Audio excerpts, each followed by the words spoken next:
नमस्कार। आप देख रहे हैं द रत्नेश टॉक और मैं हूं रत्नेश रंजन। मेरे सभी सामाजिक परिवार के सदस्यों का बहुत बहुत स्वागत है। आज सुबह सुबह दिल्ली के मुख्यमंत्री केजरीवाल को चिंता हुई। टूल किट मामले में गिरफ्तार की गई व्हाट्सएप ग्रुप बनाने वाली दिशा रवि की, जिसकी गिरफ्तारी बेंगलोर से होती है। ग्रेटा को ट्वीट्स डिलीट करने को प्रेरित करने के वाले दिशा रवि, मैं आपको बता दूं कि दिशा रवि की गिरफ्तारी लेफ्ट लिबरल वामपंथियों को बेचैन करने वाली है, बेचैन कर रही है और बौखलाहट सबके सामने जगजाहिर हो रही है। किसान आंदोलन में अब तक सबसे ज्यादा बेचैनी दिशा रवि की गिरफ्तारी पे जितना दिखी है, उतना बेचैनी तो आपको दीप सिद्धू की गिरफ्तारी पर भी नहीं दिखी होगी।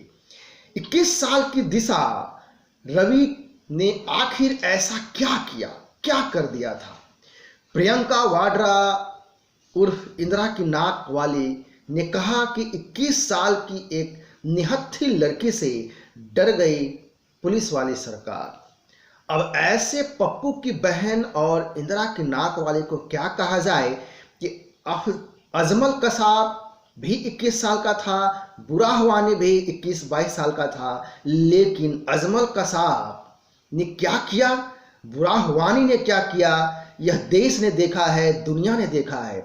जब यह देश अपने 21 साल की युवा युवतियों को अपना प्रधानमंत्री चुनने का अधिकार देता है, 21 साल के युवाओं को यह अधिकार दिया जाता है कि वो अपने देश की कानून निर्माताओं का चुनाव कर सके, यह देश 21 साल के युवाओं को अधिकार देता है कि वह अपने देश का भाग्य तय करने वालों को चुनाव कर सके।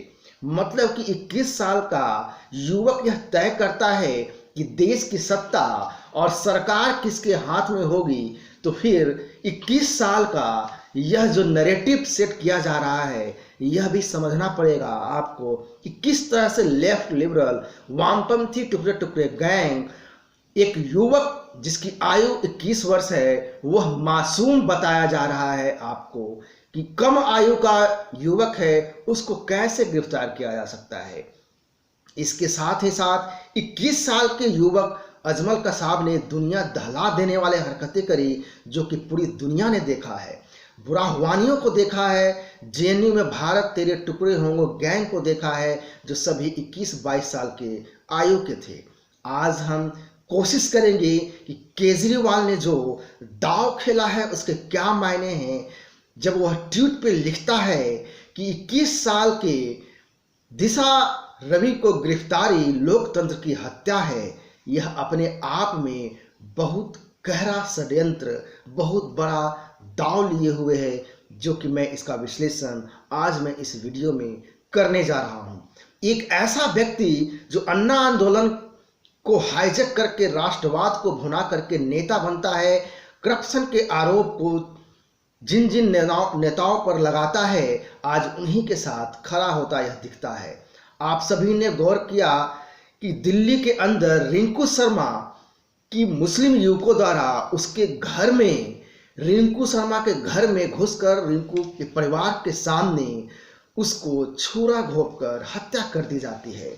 लेकिन बंगलौर से गिरफ्तारी पर दिशा रवि की गिरफ्तारी होती है टूलकिट मामले में, जो ग्रेटा थनबर्ग से कनेक्शन है। और इस मामले में केजरीवाल, इसको खुद ही राज्य की चिंता नहीं है, लेकिन इसको चिंता कर्नाटक की है, इसको चिंता योगी के उत्तर प्रदेश की है, इसको चिंता कश्मीर से लेकर के कन्याकुमारी तक के सभी राज्यों की है। बस इसको चिंता नहीं है तो सिर्फ अपने ही राज्य की, जिसमें यह मुख्यमंत्री है।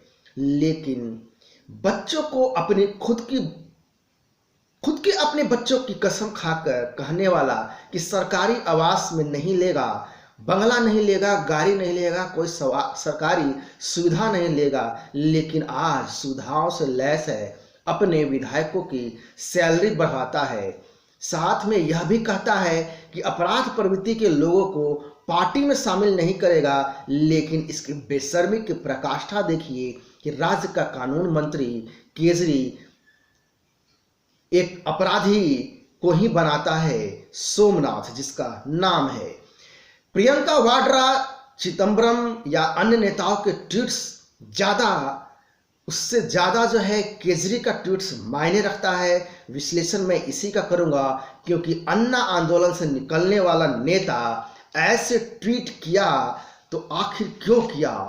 ऐसा उसने अपने से क्यों कहा कि 21 साल की दिशा की गिरफ्तारी लोकतंत्र की हत्या है, जबकि जांच की प्रक्रिया अभी चालू है, जारी है। अदालत ने भी जो जांच एजेंसियां ने, पुलिस ने जो साक्ष्य दिए हैं उसके बेसिस पे 5 दिन का रिमांड दिया है। इसके साथ ही खबर यह भी है कि दिशा रवि ने जुर्म भी कबूला है, टूलकिट को अमेंडमेंट के बातें स्वीकार करी है उसने।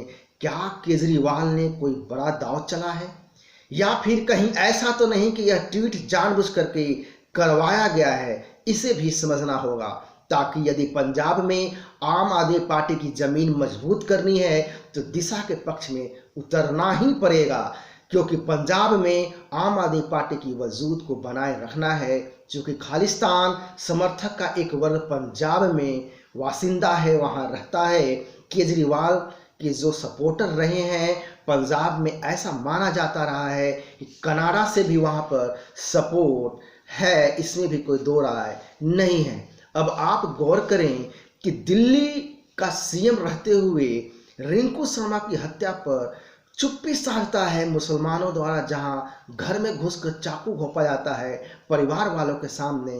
हत्या का कारण जो कुछ भी रहा हो, यह अलग जांच का विषय है। हालांकि ऑन द कैमरा ये सब सारी चीजें हुई हैं, लेकिन हत्या तबरेज अंसारी के चोर को जो है गांव वालों ने मिलकर के कर दी, तो इसका मॉब लिंचिंग बताया जाने लगा, जो कि हजारों किलोमीटर दूर दिल्ली से झारखंड में होता है। तो इसको जो चिंता है झारखंड राज्य की भी है, लेकिन नेशनल कैपिटल में एक हिंदू की हत्या किसी मुस्लिम द्वारा पूरे गैंग के द्वारा मिलकर के की जाती है, उस पर केजरीवाल चुप रहता है। लेकिन दिशा की गिरफ्तारी जो कि बेंगलोर में होती है, कर्नाटक राज्य में है, उस पर बयानबाजी करने में 24 घंटा की भी देरी नहीं करता है। 24 घंटा के अंदर अंदर ही बयान आ जाते हैं। लेकिन बेशर्मी देखिए, इस सीएम की बेहुदगी देखिए कि बेंगलोर में हुई गिरफ्तारी को लोकतंत्र की हत्या बता रहा है, लेकिन रिंकू शर्मा पर यह चुप्पी है। तो इस पे भी आपको विचार करना पड़ेगा, यह यूं ही नहीं हुआ है। जांच एजेंसी के पास पुख्ता सबूत है और इन्हीं सबूतों के आधार पर 5 दिनों का पुलिस रिमांड भी दिया है अदालत ने पुलिस को। खबर तो यह भी है कि इसने बात स्वीकार करी है दिशा सान्याल ने कि टूलकिट को अमेंडमेंट किया है, और इसके बाद ग्रेटा थनबर्ग ने ट्वीट को डिलीट करके दोबारा वो डॉक्यूमेंट शेयर किया है।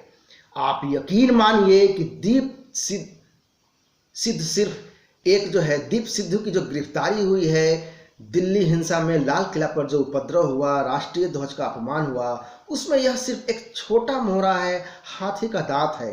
पंजाब में आखिर ऐसा क्यों है कि चूंकि पंजाब में बहुत सारे एनआरआई हैं जो कनाडा में काफ़ी संख्या में हैं, कनाडा सिखों द्वारा खालिस्तानी आंदोलन संचालित है, यह भी जग जाहिर है। पंजाब से जो गया हुआ कनाडा में सिख है, ये सिख का ऐसा वर्ग जो कनाडा सरकार को प्रभावित करता है, यह भी जग जाहिर है। और अभी की वर्तमान सरकार किसी एक पार्टी की नहीं है कनाडा में, वहाँ मिलीजुली सरकार है जो खालिस्तानी सपोर्टर पार्टी से है। तो निश्चित रूप से पैसा जो फंडिंग है धरना प्रदर्शन आंदोलन के लिए, वह भी इंडिया में भेजा जा रहा है, यह भी खबर है। तो क्या केजरी से जो ट्वीट कराए गए हैं या किया है, यह सवाल इसलिए उत्पन्न होता है क्योंकि केजरी का दाव महत्वपूर्ण है।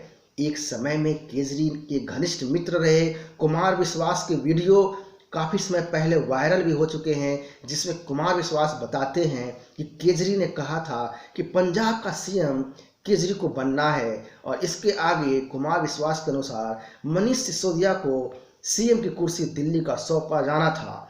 और यह कहा गया कुमार विश्वास को कि पंजाब का सीएम कैसे वो बनेंगे केजरी, यह उन पे छोड़ा जाए। ऐसा कहना केजरीवाल का था कुमार विश्वास से।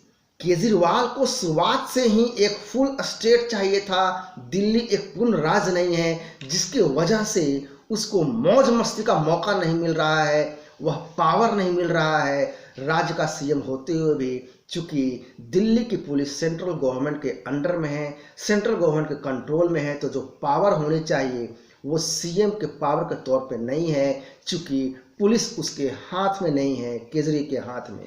इसलिए केजरीवाल को लगता है कि केजरी को एक फुल स्टेट का सीएम बनना चाहिए और इसी उम्मीद में पंजाब की तरफ वो टकटकी लगाए हुए हैं।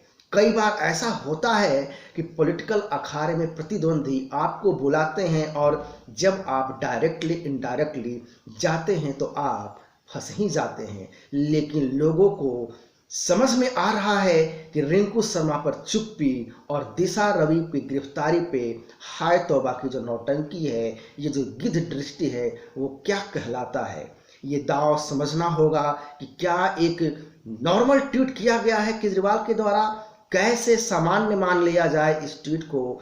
दिल्ली में ही इतनी बड़ी घटना हो जाती है, राम भक्त रिंकू शर्मा की हत्या। इससे पहले डॉक्टर भी जो है एक अलग अलग काफ़ी सारे लोग जो हैं जिनकी हत्या हुई है, डॉक्टर की भी हत्या हुई थी दिल्ली में, उस पर भी चुप्पी रही थी। तो दिल्ली में इतनी बड़ी बड़ी घटना पे चुप्पी हो जाती है, लेकिन डॉक्टर नारंग भी हैं उसी हत्या में जो कुछ साल पहले हुई थी, लेकिन उस पर भी चुप्पी है। तो क्या यह जो पंजाब पे जो दांव खेलने की राजनीति है, यह उसी षड्यंत्र का हिस्सा है जो कि आज ट्वीट किया